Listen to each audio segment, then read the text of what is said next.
వేలంపాటలో పాడుకున్న వారికే ఉద్యోగం. శ్రీకాకుళం జిల్లా సంతబొమ్మాలి మండలం లక్కవరం పంచాయతీ పరిధిలోని గద్దెలపాడులో వెలుగు చూసిన దారుణం ఇది.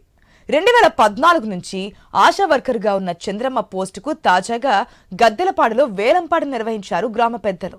వేలంలో పలికిన 1,90,000 ఇస్తేనే ఉద్యోగం అంటూ గ్రామ పెద్దలు తీర్మానించేశారు. డబ్బు కట్టకపోతే ఆశా వర్కర్ ఉద్యోగానికి రాజీనామా చేయాలన్నది వారి డిమాండ్. పేదరికంతో డబ్బు కట్టలేనని, అలాగని ఉద్యోగానికి రాజీనామా కూడా చేయబోనని చంద్రమ్మ చెప్పడంతో గ్రామసభ నిర్వహించి ఆమె కుటుంబాన్ని ఊరు నుంచి బహిష్కరించారు. గత్యంతరం లేక జిల్లా కలెక్టర్ను కలిసి తనకు జరిగిన అన్యాయంపై ఫిర్యాదు చేసిన ఆశా వర్కర్ చంద్రమ్మతో మా శ్రీకాకుళం ఐ న్యూస్ ప్రతినిధి రాము ఫేస్ టు ఫేస్. జిల్లా సంతబొమ్మాలి మండలం గద్దలపాడు గ్రామంలో దారుణమైన సంఘటన చోటు చేసుకుంది. ఆశా వర్కర్గా పనిచేస్తున్న చంద్రమ్మను విధుల నుంచి తొలగిపోవాలని అక్కడ ఉన్న గ్రామ పెద్దలు వేలంపాట వేసి ఆవిడపై ఒత్తిడి తెస్తున్నారు. ఈ క్రమంలో చంద్రమ్మ జిల్లా కలెక్టర్ స్వప్న దినకర్ని కలవడానికైతే కలెక్టర్ ఆఫీస్ దగ్గరికి వచ్చారు. ఇప్పుడు మనతో పాటు చంద్రమ్మ ఉన్నారు. అసలు ఏం జరిగింది గ్రామంలో, అసలు ఆవిడని విధుల నుంచి ఎందుకు తొలగించబడుతున్నారనే విషయాలు ఆవిడతో మాట్లాడి తెలుసుకుందాం. అమ్మ, అసలు ఏం జరిగింది? మీరు ఎన్ని సంవత్సరాలు బట్టి ఆశా వర్కర్గా పనిచేస్తున్నారు? నేను 2014 జాయిన్ అయ్యాను సార్.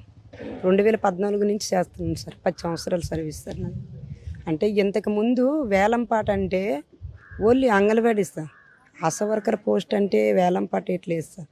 2014లో ముందు అంటే 2013లో వేలంపాట వేస్తారు. ఓన్లీ అంగన్వాడీ. ఏంటి వేలంపాటలు ఏంటి? అంగన్వాడీకి ఆశా వర్కర్ వేలంపాటలు ఏంటి? అంటే ఆ ఊరు రూల్స్ అంటాను సార్. అడిగితే ఈ ఊరు పద్ధతి, ఈ ఊరు రూల్స్ అంటాను సార్. నేను అడిగాను సార్ ఆ విషయం. ఇదేంటి జాబులు చేసుకున్న వాళ్ళకి వేలంపాట వేయడం అంటే ఈ ఊరు రూల్స్ అమ్మా అని అడుగుతున్నారు సార్. అలాగే నాకు మళ్ళీ ఈ అంగన్వాడీ మేడం ఏం చేసిందంటే, నేను ఒక్కరితోనే ఉన్నానా, ఆ ఊర్లో అన్ని పోస్టులు ఉన్నాయి కదా, వాళ్ళకి ఇంక పిల్లలు కదంటే మాకు కూడా పిలిచారు సార్. పిలిచి అడిగారు సార్. అడిగితే నిన్న అంటే ఎంత 8వ నెలలో అలా జరిగింది. ప్రతి నెల కూడా మీటింగ్ అవుతుంది. కానీ నిన్న 17వ తారీఖున మళ్ళీ మీటింగ్ పెట్టేసి ఎలాగా అడిగారు సార్. 2 లక్షలు ఇస్తావా, లేదు అంటే రిజైన్ చేసేస్తావా అని అడుగుతున్నారు. నేనైతే రిజైన్ చేయను. 2 లక్షలు ఊరు పెద్దలకు సార్. ఎందుకు, మీరు ఎందుకు ఇవ్వాలి సార్? అడుగుతున్నారు. అడుగుతుంటే ఊరు అభివృద్ధి అని చెప్తున్నారు సార్. ఊరు అభివృద్ధి చేయడానికి అడుగుతున్నాం అంటారు సార్. మేము అడిగాము, మేము 2 లక్షలు ఇస్తే ఊరు అభివృద్ధి చేస్తారా అని అడిగాము. అడిగితే మీకు అవన్నీ అనవసరం, మేము అడిగాము, మీరు ఇవ్వడమే అని సార్ అలా మాట్లాడారు సార్. కానీ నాకైతే సంతకం సైన్ చేయమన్నారు, రిజైన్ చేసేయమన్నారు. లేకపోతే 2 లక్షలు అడిగాను. నేనైతే పేదదాన్ని, నేనైతే ఇవ్వలేను, నా దగ్గర లేవు, నేనైతే సైన్ చేయనని చెప్పాను సార్.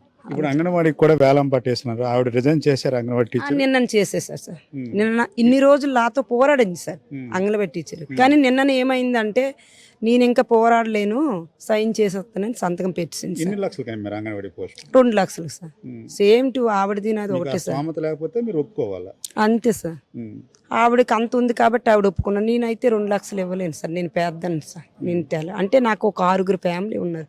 నా 10,000 జీతంతో 6 పోషిస్తాను సార్. అధికారులకు ఏమైనా చెప్పారమ్మా? మెడికల్ అధికారులకు కానీ ఇంకా ఏమన్నారు? వాళ్ళు ఏమన్నారు? నీకేం హామీ లేదమ్మా, మేము ఉన్నాము, మేము చూసుకుంటాము.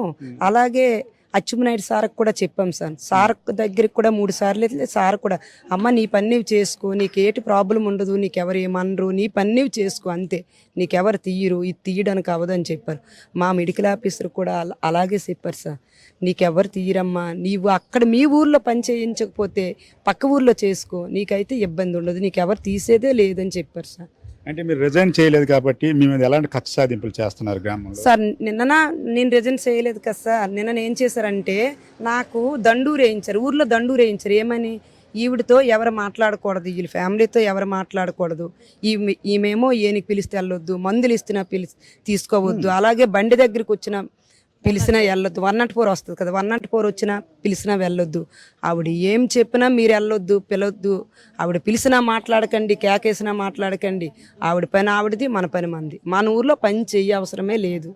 ఇది ఏదైనా సరే, ఇప్పుడు మనము ఇలాంటి కంప్యూటర్ యుగంలో కూడా ఇలాంటి దారుణమైన సంఘటనలు జరగడం చాలా బాధాకరం విషయమని చెప్పుకోవచ్చు. ఎందుకంటే ఒక ఆశా వర్కర్గా 10 సంవత్సరాల పాటు పనిచేస్తున్న చంద్రమ్మ పట్ల వేలంపాట పేరుతో ఆమెని నిర్దాక్ష్యంగా విధుల నుంచి రిజైన్ చేయాలని ఒత్తిడి తేవడం, తను రిజైన్ చేయకపోతే గ్రామ బహిష్కరణ చేసి వాళ్ళకి ఎటువంటి ఎవరితో కూడా సంబంధాలు లేకుండా ఆవిడ్ని దిగ్బంధించడం అనేది చాలా దయనీయమైన పరిస్థితి. దీనికి సంబంధించి జిల్లా కలెక్టర్ను కూడా చంద్రమ్మ కలిసింది. మరి కలెక్టర్ అదేవిధంగా మెడికల్ ఆఫీసర్లు ఎలాంటి భరోసాని చంద్రమ్మకి ఇస్తారో వేచి చూడవలసిన పరిస్థితి అయితే మనకు కనిపిస్తుంది.